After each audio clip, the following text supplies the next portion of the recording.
In the previous class, we started a discussion on the portfolio performance evaluation, and here what we have observed that there are different methods what we use for portfolio performance evaluations, or basically we start with the Sharpe measure, Sharpe ratio, and we also discussed about the Jensen's alpha. And also the another ratio we discussed about the Treneur ratio, Treneur's ratio, and also we discussed about the Fama's net selectivity. And here what we have observed that how this excess return from the portfolio can be decomposed into two things. One is due to the manager's ability, and another one is we can say because of luck or market. So, after discussing these different measures through which the equity portfolio performance can be measured, then we can move towards also to see that how the portfolio performance evaluation can be taken place for the bond portfolios. So, whenever we talk about the bond portfolio performance, we try to answer these two questions: how did performance compare among the portfolio managers relative to the overall bond market or the specific benchmarks, and number 2, which are the factors which explain or contribute to superior or inferior bond portfolio performance over a period of time. So, these are the two things always we look into whenever we discuss about the portfolio performance in the case of the bond. So, today we will be discussing about generally how the portfolio performance of a bond portfolio is evaluated, and after all also we discuss in practical sense how this portfolio performance basically will be used by the analyst to know that how much performance we are getting because of the proper asset allocation of the funds, and how much is coming because of the selection of this particular asset within this market. So, let us start with this bond portfolio. Here whenever we discuss about the equity, if you remember that whenever we deal with the efficient portfolio in the case of equity, we talk about the capital market line or the CML, and here the each point in the CML basically are the efficient portfolios, and this basically your risk free rate. And here what we observed that this is your, we can say this is your risk and this is your return, and using this capital market line we can use this which one is overvalued and which one is undervalued and etc. So, therefore, the capital market line is the reference point to evaluate this fund performance or the portfolio performance of a particular portfolio which is talking about the which is consisting of the equities only. So, like that whenever we talk about the bond, we also need a measure of risk such as beta coefficient for equities, because we have to make a trade off between risk and return of the bond portfolio, like the risk return trade off of the equity portfolios.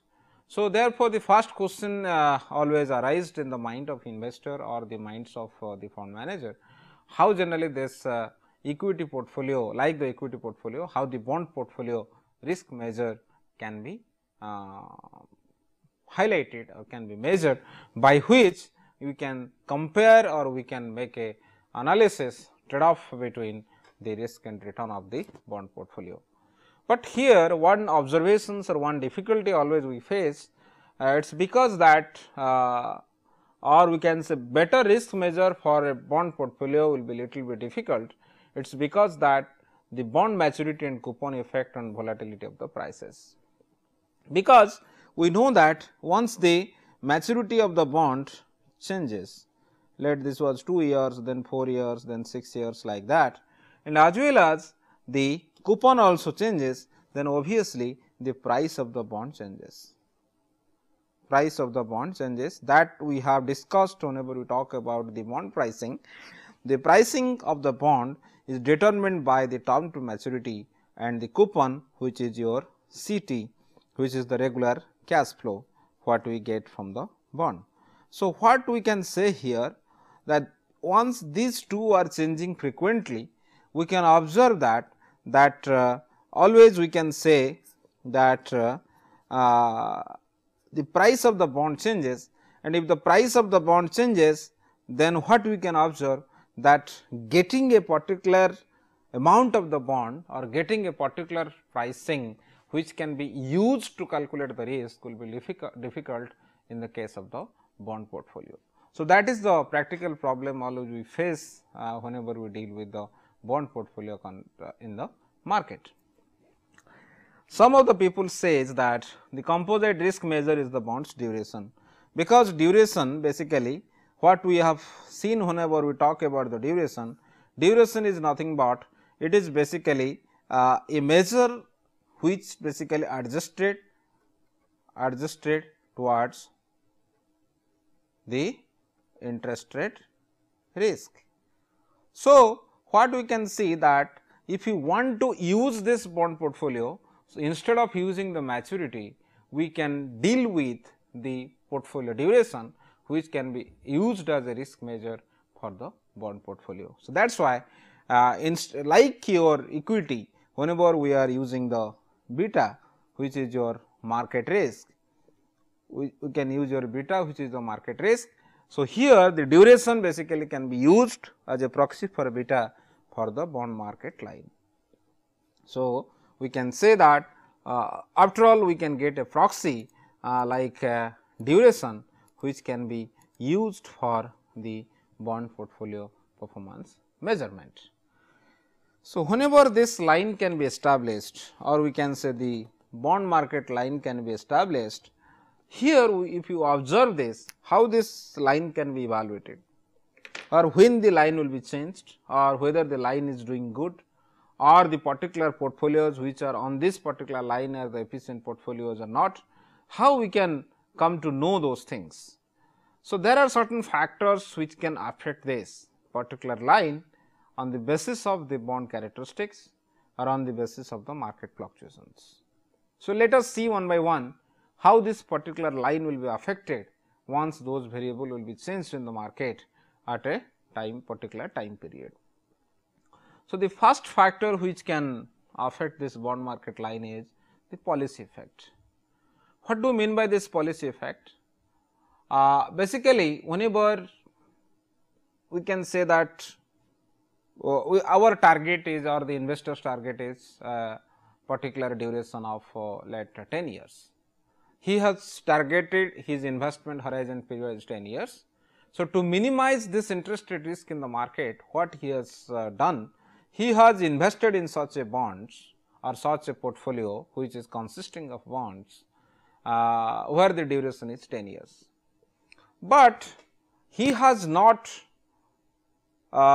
incorporated, or he has not predicted certain changes with respect to the market interest rate. For example, we know the market interest rate is nothing but, or the interest rate which is determined by the market cannot be predictable, that we know. But because of certain government policy changes, the market interest rate may be affected. So, that particular realization was not there whenever the bond portfolio investor has started investing in that particular bond, where the term to maturity is something else, but the duration is 10 years to minimize the interest rate risk. So, in that time what will happen? If because of certain policy changes, the market interest rate also will change, then what you will observe, there is a difference in expected return, because the portfolio duration will be changed. Once this interest rate will change, his target was to reach 10 years duration, but now the 10 years duration will not fulfill his requirement because the market interest rate has changed. So, that is why the investor will face some kind of extra risk in the market because of change in the policy measures by the government or by the regulator to enhance the productivity, or we can say because of certain factors, because of certain changes of the market, we always face that particular changes in terms of the duration calculation. And once this duration calculation is taken place, then this targeted duration what has been fixed by the investor will be fluctuating. Then another one is your interest rate anticipation effect. What other things also happen sometimes, even if you draw a bond market line, you will find that due to change in the interest rate because of certain external factors, because of the financial crisis, let you take the examples of the high inflation, then what will happen, or because of the change in the aggregate demand in the economy, then what we can observe that time, the expected interest rate in the market or the market interest rate again changes because of that. And when this will change, the portfolio duration will change. So, if the portfolio duration will change, the risk of the portfolio also will change. So, if the risk of the portfolio will change, then the bond market line what we have drawn on the basis of the existing or targeted portfolio duration, that also will be changed. So, like that, another factor apart from the policy changes, the other factor which are highly responsible for change in this portfolio duration is the interest rate anticipation.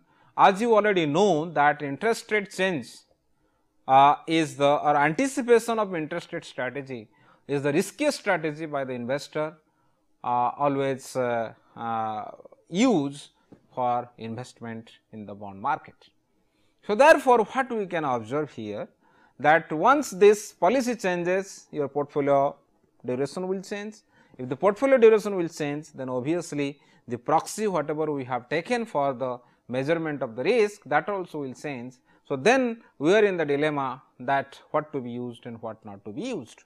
And second part is, if the anticipation towards the interest rate, what before this happening, whatever this fund manager or the investors have thought of, the same way if the interest rate will not fluctuate, then also the portfolio duration will change, then automatically the risk profile of the portfolio also will change.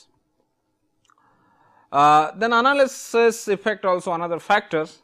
It is basically the sometimes we acquiring the temporarily mispriced bonds, we take some kind of very faulty measures or faulty kind of cash flows by which this kind of problem arises, but these are not the regular problems or what the investors always follow, because sometimes some of the certain variables which is related to the market or the certain variables which changes irrespective of the market will not be taken into consideration whenever we deal with the bond portfolios. Then another one is the trading effects. Already I have explained to you that there is a difference between the trader and the investor. Basically, the traders are always in favor of the short term gains. They always want very huge return in the short run. They cannot wait for a reasonable period of time to maximize their return in the market. So, in that context what will happen, that if one trader is there in the market, he wants to maximize the return from the market, then he changes the position frequently, his investment position frequently in the market to enhance his return in a particular short period of time. So, that actually creates the problem. And why this problem has been created? The problem has been created, it is because that there is a short run changes in the total portfolio, or the composition of the portfolio changes in the short run, and if the composition of the portfolio will change, automatically the cash flow will change. If the cash flow will change, automatically what will happen, the risk profile of the total bond portfolio will change, because the duration also will change, because duration also depends on the cash flows what we are observing from that particular or what we are realizing from that particular portfolio for a reasonable period of time. So, therefore, the trading effect which is very much volatile in a short period of time, that also has the impact on the risk profile of the bond portfolio at a particular time period. So, that also always we should look into whenever we deal with the bond market line evaluation. So, now coming back to which are the factors or how this particular portfolio return will be calculated and which are the different sources through which the portfolio return has been realized. So, if you observe here certain things, what generally we have seen that portfolio return, already we know that this is the summation of if your bond, one bond is you have invested in 3 bonds, let you have invested in 3 bonds and you have invested 50% in first bond where your expected return is 10%. Second bond you have invested let 20% and the return is let we can say 8%, and third bond is 30% where the return is expected as 9%. So, then how we calculate?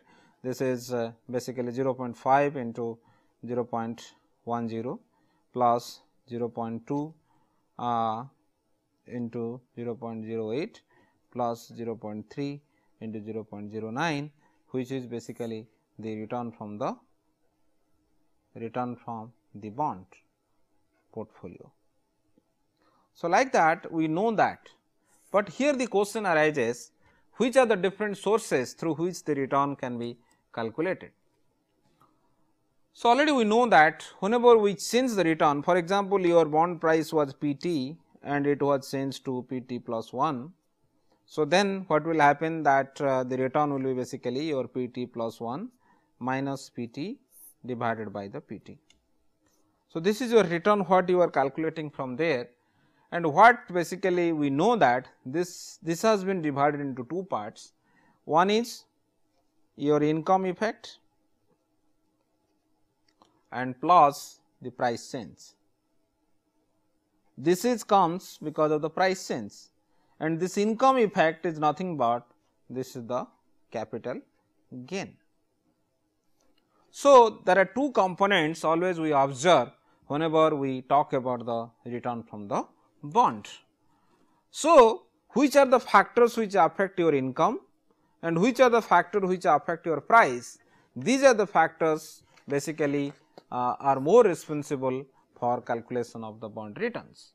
So, one is your basically the income effect, which is basically nothing but the yield to maturity, is the return on investor would receive if nothing had happened to the yield curve during the period. If you know that this is your term to maturity, this is your term to maturity and this is your return or the yield. So, what we have observed that, for example, we know that the term to maturity is increasing, then it also your return also will increase. So, let you are observing this kind of curve. Once the term to maturity is increasing, the return is also increasing. But what is saying that is the income effect is the return on investor to receive. Let over the period of time the same yield curve will be prevailed in the market. There is no change in the shape of the yield curve because of so and so factors. Then what will happen? Then obviously the return what we get, that is because of the income effect when the yield curve does not change, and this basically happens in the period when the market is more or less stable and we do not expect any kind of very specific or unforeseen problems in the market or unforeseen situation in the market like the crisis and etc. So, this is observed in a very, we can say, if you draw this things in a business cycle method. So, basically this can be observed by maybe in this period, maybe in this period like that, but somewhere if you observe in this period, maybe the changes will be fluctuated. Already you know that this is your turf, this is your boom, this is your peak and this is your recession. So, either it can observe the same kind of consistency can be this period or this kind of consistency can be in this period. This is the logic what we observe from the bond market in terms of the income effect. Another one is the interest rate effect, measures the changes in the term structure of interest rates during that period, because if the interest rate will change, what will happen, that already you know that your CT by 1 plus R, which is R is nothing but the market interest rate, that also will change, then obviously the price of the bond also will change. The price of the bond changes and if the price of the bond changes, then automatically also the return will change. So, that is always in common in the particular market. So, the another major factor. So, one factor is basically your what we have observed which can affect your return, that is your we can say the income effect, and the income effect is basically prevailed from the yield curve, and number 2 is your price effect, and this price effect comes from the interest rate changes. This is your price effect, and another effect we have, that is the sector or quality effects. The quality effect we can say, or the sectoral effect we can say, quality effect or the sector effect. What it means, that it measures the expected impact on returns because of changing yield spreads between bonds in different sectors and ratings. You already know that what do you mean by the yield curve. What is yield curve? Yield curve is basically the yield spread, it is your yield spread. Yield spread is nothing but it is the difference between the yields, difference between the yields of bonds from different sectors or ratings. As we know that let a rated bond will give a return of 8%, but a BBB return bond may give you a return of 10%, because high risk is involved in this, that is why the return is more. And also on the basis of the sectors, if it is issued by services sector, maybe return is let 10%, but if it is issued by the manufacturing sector, maybe return is 12%, because the or we can say 8%, it is because it is more or less consistent, but the services sector bonds are more volatile. Therefore, more risk is involved in case of the services sector, but less risk is involved in case of manufacturing sector. So, the difference between these two is basically the yield spread. So, that is what it is saying, that the quality effect also, that means it is basically the sector change, the yield changes because of the change in the ratings of the bond, the yield also changes on the basis of change in the sectors of the bond. So, then what will happen, this we can say that the major factors are basically your ratings, bond ratings given by the different rating agencies like CRISIL, CARE, etc. in the case of India. Then as well as you have the sectors, and in a particular time period, if one sector is doing well, so then in that case it is less risky to invest in that sector as compared to the other sector. Then another factor is the residual effect. The residual effect is basically nothing but what we have forgotten or what we have not included in our model. After this considering this income effect, price effect and the quality effect for determination of the returns from the bonds, maybe because of the market fluctuation, because of the crisis, because of certain other kind of unforeseen situations. And also we can say that sometimes also you have observed that because of certain problems, if it is international bond, then because of certain problems in other market, that market also will be say affecting this bond portfolio returns in that particular time. So, that basically we are incorporated this factors apart from above 3. So, these are the things always we should talk about. That means, here if we talk about the residual effect, a large positive residual would indicate superior selection capabilities, and the time series plot demonstrates strength and weakness of the portfolio manager. That means, the residual effect is quite strong, it is quite positive, then the role of the manager will come into the picture. It is because that the income effect, the residual effect is also determined by sometimes the human factors. which is difficult to measure, but they play a very significant role for determination of the bond return in a particular time period. So, like that also should be taken into consideration whenever we talk about the bond things.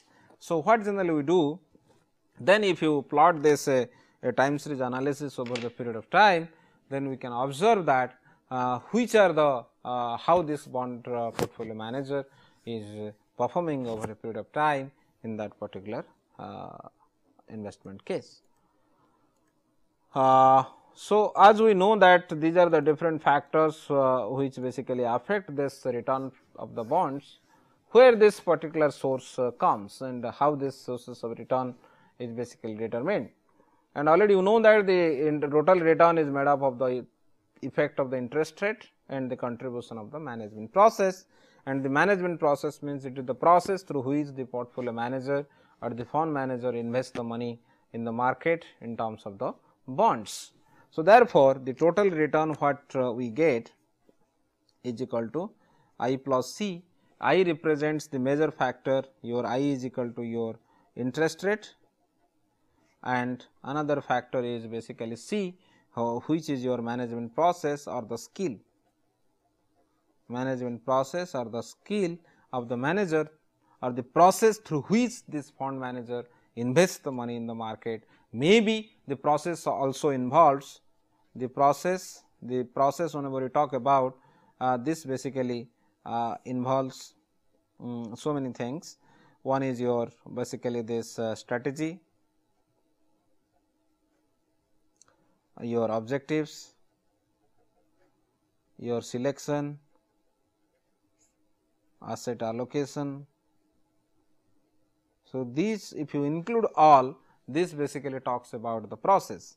So, the return what we observe from a bond portfolio, that is consisting of all the systems or all the particular phases which total consist of the management process. Then if you talk about the interest rate environment or interest rate that we know, which is the major factor which affect the bond return. This is the expected rate of return on a portfolio of default free securities and the unexpected on the treasury index. That means, this interest rate changes will have two components.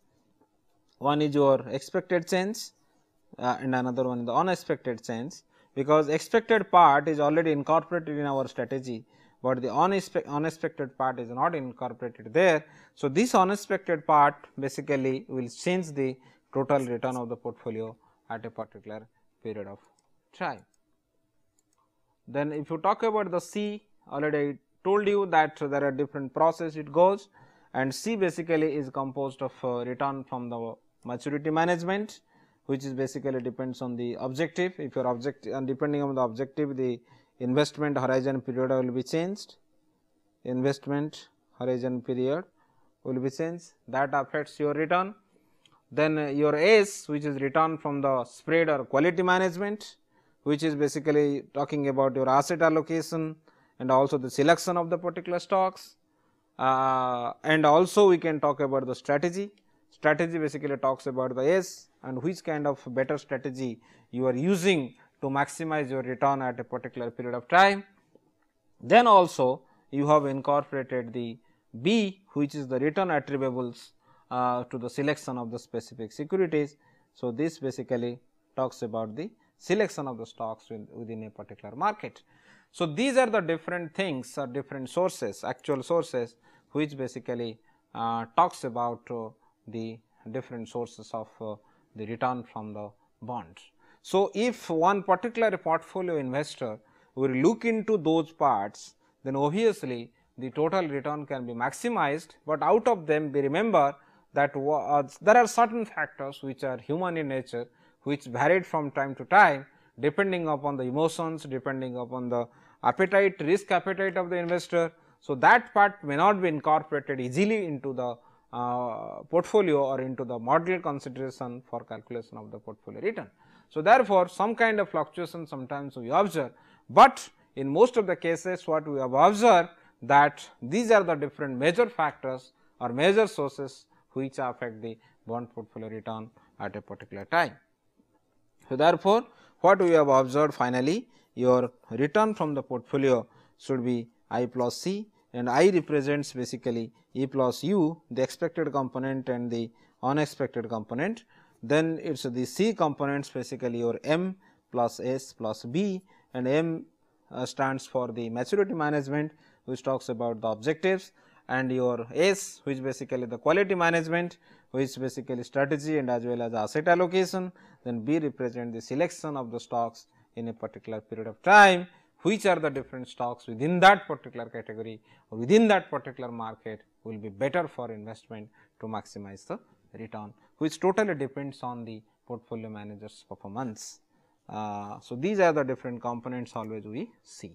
So, finally, if you calculate it, so you can calculate the bond portfolio return. So, these are the factors we should analyze whenever we deal with bond portfolio performance or bond portfolio return. So, after this we have to measure it. So, how we can measure? So, these are the values, your R is equal to E plus U plus M plus S plus B. We know these things, then what we know this for the period of let R t minus 1, then we have the R t also maybe t minus 1, t minus 1, you can write t minus 1 in the lagged period, and also we have calculated this value of E t plus U t plus M t plus S t plus B t. That means, it talks about the period which we are calculating this bond return. Then within this is if you are holding this particular bond for a particular period of time, maybe let 1 year, then we can calculate this holding period return, and the holding period return is nothing but, so R t minus 1 is basically the your beginning value of the bond whenever you started the investment, beginning value, and this is your ending value. So, if you know the beginning value and the ending value, then the holding period return can be easily calculated. This is your ending value divided by the beginning value. So, ending value divided by beginning value minus 1, that will give you the holding period return or the HPR of the particular bond at a particular period of time. So, now it is we can calculate that how this holding period return can be calculated for a particular bond, and then we compare it with a benchmark portfolio or a benchmark index in the market to know that whether this particular portfolio manager has performed well above this particular benchmark index, which is already prevalent in the market at a particular period of time. So, then we can say that whether the portfolio manager is really performing well or not. So, here that is why there are different methods we calculate to do this. One is your dollar weighted rate of return, where the internal rate of return on the portfolio is cash flows. We calculate regularly by putting some of the weightage on the basis of the cash flow. Whatever bonds or whatever amount of the bonds you have taken into consideration, depending upon the cash flow what you were receiving from the different bonds, you give the weightage, and finally, you calculate the weighted average return from the bonds. And another one is your time weighted rate of return. The time weighted rate of return means it is the geometric average return of the bonds over a particular period of time. Then you can say that whether the particular average return is increasing or decreasing, or it is really we are performing better in the market. So, according to the experts or analysts, always your time weighted rate of return is better, because it considers the actual period by period portfolio returns, and no size bias, it basically inflows and outflows could affect the results. In the first case, what we have seen that we have given more importance on the basis of the cash flow, but here we have not given any kind of bias, we have not put any weightage on the basis of cash flow or the income what you are receiving. So, therefore, what we can observe, there is no such kind of size bias we are observing there. So, therefore, sometimes the investors or the analysts believe that the time weighted rate of return, where we calculate everything period by period, and over the period of time we are observing that average return what we are getting from this particular bond portfolio, that is a better measure which can be reflected in this particular bond portfolio return case, and that is a better way of calculating the portfolio return than the other type of returns. Then coming to this particular case, what generally we can observe that whenever we invest, for example, in the practical case, when we can say one particular portfolio manager is performing well and another portfolio manager is not performing well, or one portfolio manager is performing better than the other portfolio manager. So, these are the questions always comes into the mind of the practitioners or comes into the minds of the investor whenever they really do investment in the market or they hire somebody as a consultant for their investments.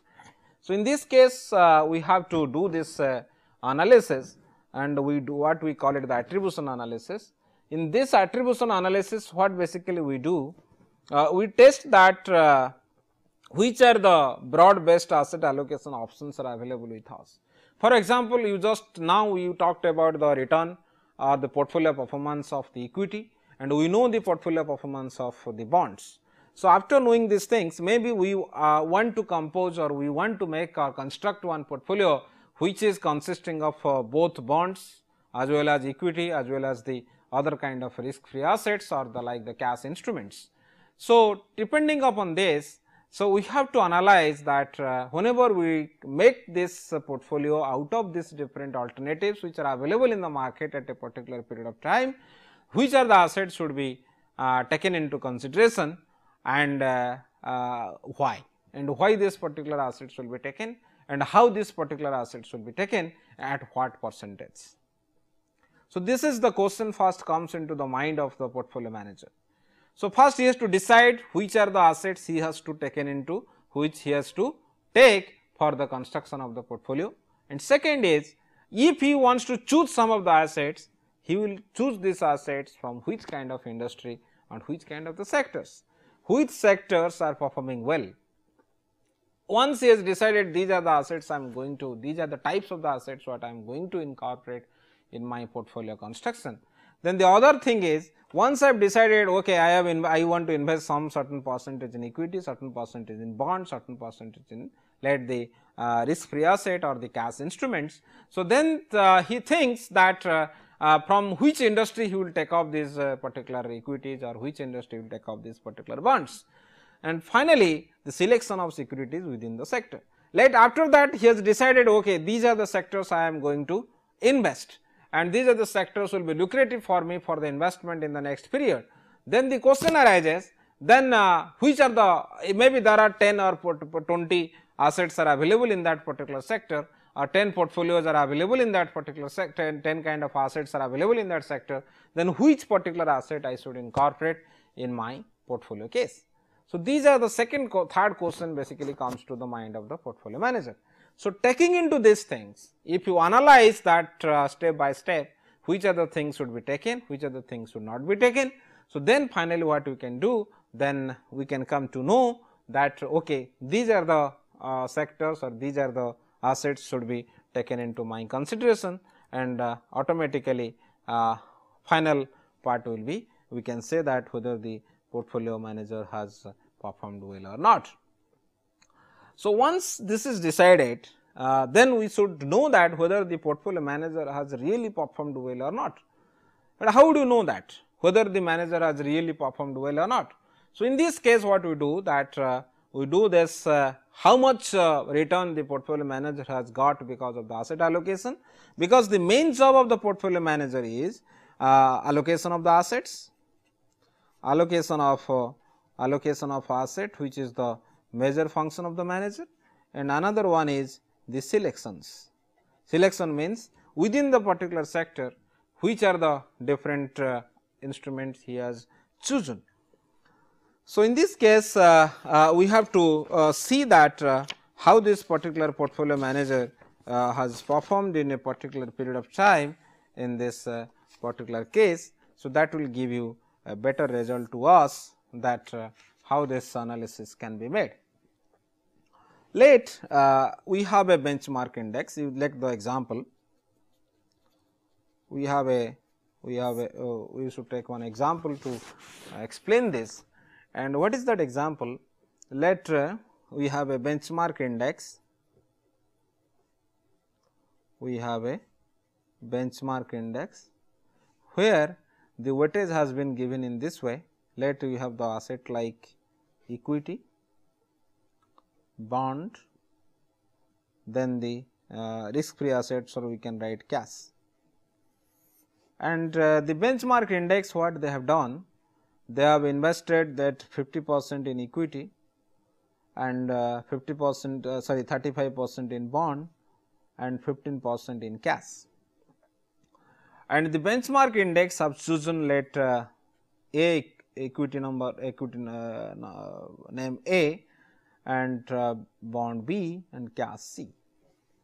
So, what we have observed, let the return from the A is what they have observed, the return from the A is 5.42%, return from the B is let 1.35%, and return from the C, let RC is equal to 0.51%.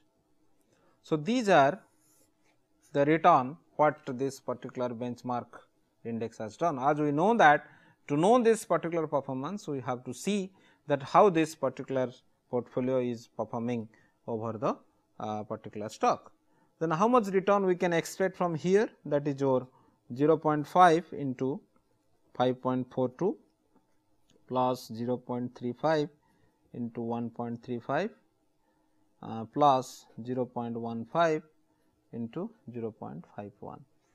So, finally, if you calculate it, you will get 3.26%. So, what we have seen that the benchmark index is giving a return.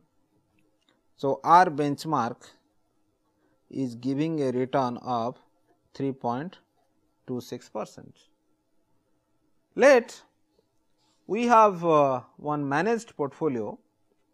The managed portfolio, another in the same case for our comparative reasons, we have taken another, let we have chosen one equity which is denoted as let C, then we have chosen another bond which is denoted as D, and your equity, let E, this is D, and this is another your cash, it is the same. It is because it is a risk free asset way we can say, which is the return is same for everybody. And here whenever we calculate it, we found the return from the equity is 8.1%, the RD is basically 1.92%, and the cash what we have taken, this is same, your RC is equal to 0.51%. And here the benchmark index has invested here 50%, here 35%, here 15%. But in our case, what this fund manager has done, he has invested 60% here and 10% here and 30% here. And if you observe here, then what we can see, now the return will be 8.1 into 0.6 plus 1.92 into 0.1 plus 0.51 into 0.3, that will give you 5.21%. So, the excess return what we get, this is your managed portfolio return, managed portfolio return. So, the managed portfolio return is giving 5.21% and your benchmark index is giving 3.26%. Then the excess return what you get, this is your 5.21% minus 3.26%, that will give you 1.95% the excess return. But the observation what we got from your 1.95%, how this 1.95% has been achieved and who are the contributing factor for this performance. So, the contributing factor of the performance is already I told you there are two factors which contribute this. One is your asset allocation effect, one is your asset allocation, and second one is the selection. Asset allocation within the between the different markets and selection within this particular market. Asset allocation means we talk about how much is the equity and how much is the debt, and how much is the cash risk free assets like cash. But second, selection means within the equity which equity should be taken up, and within the bond which bond should be taken up, and within this cash, anyway cash return will be same for everybody. So, that basically is not our concern. Our concern is basically equity and bond what we are going to take up for our portfolio. So, like that we have to do separately the analysis. Let first of all we should do the analysis the contribution of asset allocation. Contribution of asset allocation to performance. Contribution of asset allocation to performance. Here whatever the we have taken, this is your let your market, this is your actual weight in market whatever way you have invested, this is your benchmark weight,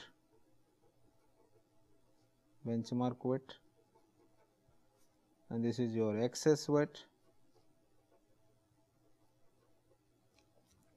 then your this is your market return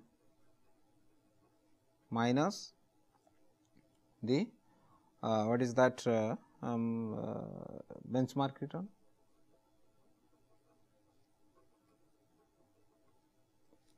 then contribution.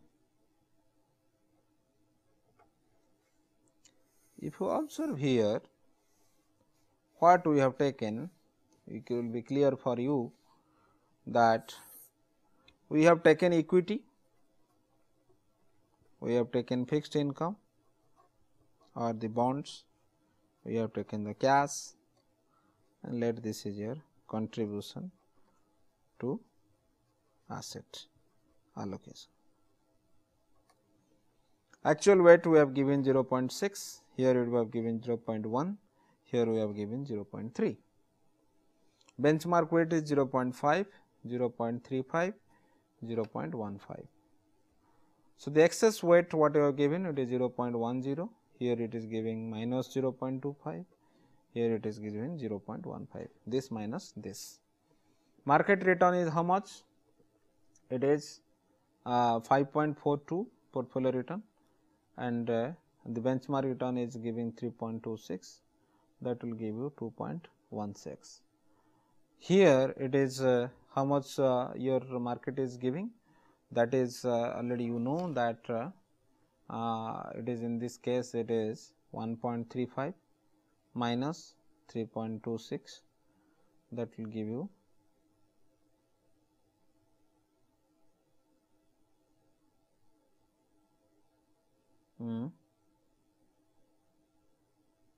3.26.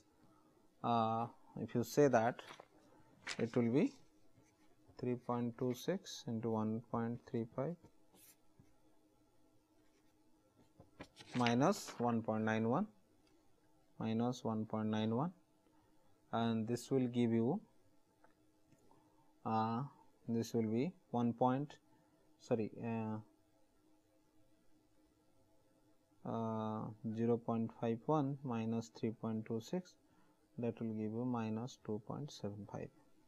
So, finally, the return will be this multiplied by this will be 0.2160, this will be 0.4775, this will be minus 0.4125, then the total will be 0.2810.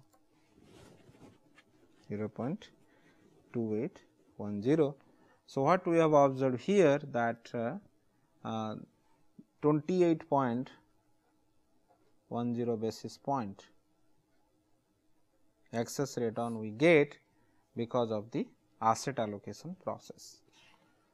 So, then the next question arises that how much we get because of the selection to the performance, that means the selection process how much we get, the contribution to selection to the total performance, contribution of selection to total performance. How much we get? This is your market, this is your fixed income. So, for cash it is same. So, there is nothing to be done. So, this is your portfolio performance, this is your benchmark or index, this is your excess, this is your weight,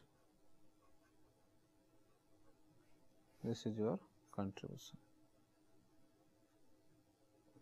Market it was giving 8.1, it is 5.42, here it is giving 1.92, here it is given 1.35.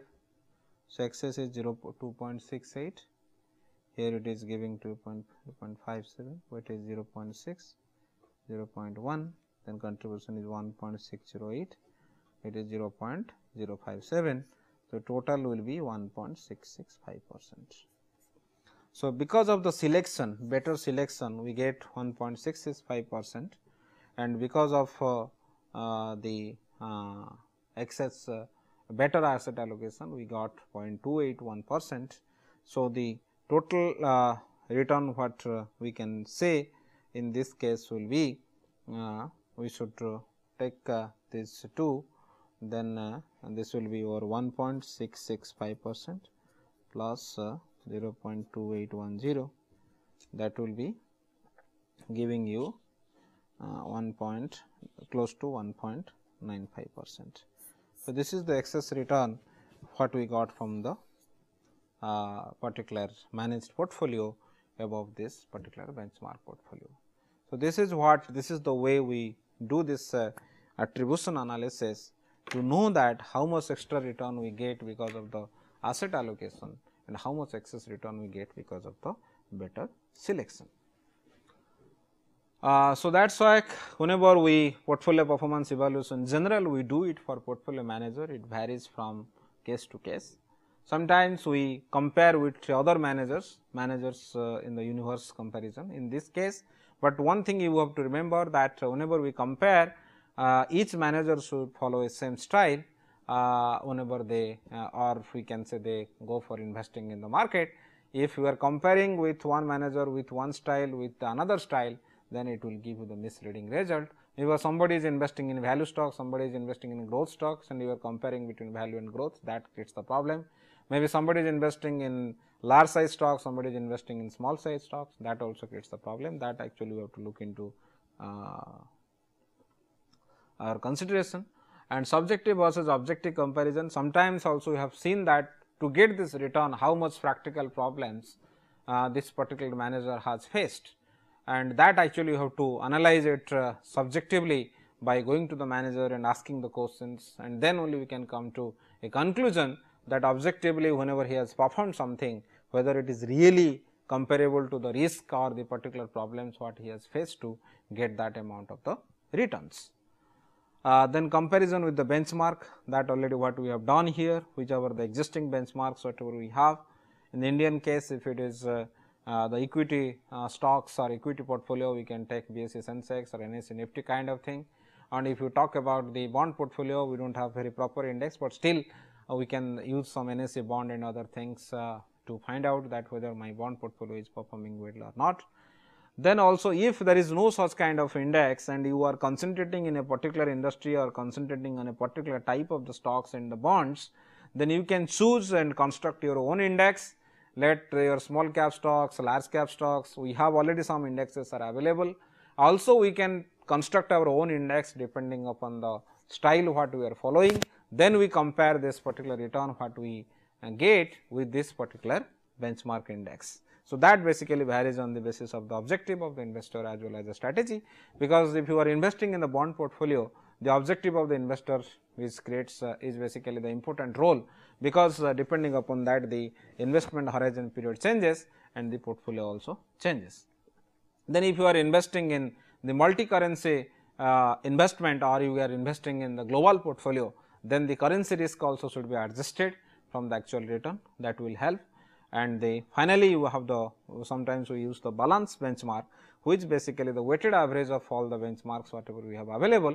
Then gradually we can say on an average my portfolio is performing, how my portfolio is performing over the other portfolios. So, these are the different ways the portfolio performance evaluation can be made. So, after congregating or after concentrating on all the analysis about the selection, attribution, etc., and after constructing your own portfolio, then you compare it with a benchmark portfolio depending upon the style of the management, depending upon your style of investing in the market, then only you can say that whether the bond portfolio manager or the equity portfolio manager or the portfolio manager who is taking both bond and equity into the consideration is performing well or not. So, this is about the bond portfolio management process through which the bond portfolio evaluation process through which the bond portfolio manager can conclude whether he is doing well in the market or not. So, this is gives you the holistic idea that how the performance evaluation of the portfolio management is taken place. Then we can come to know that how these things happens in the market. Thank you.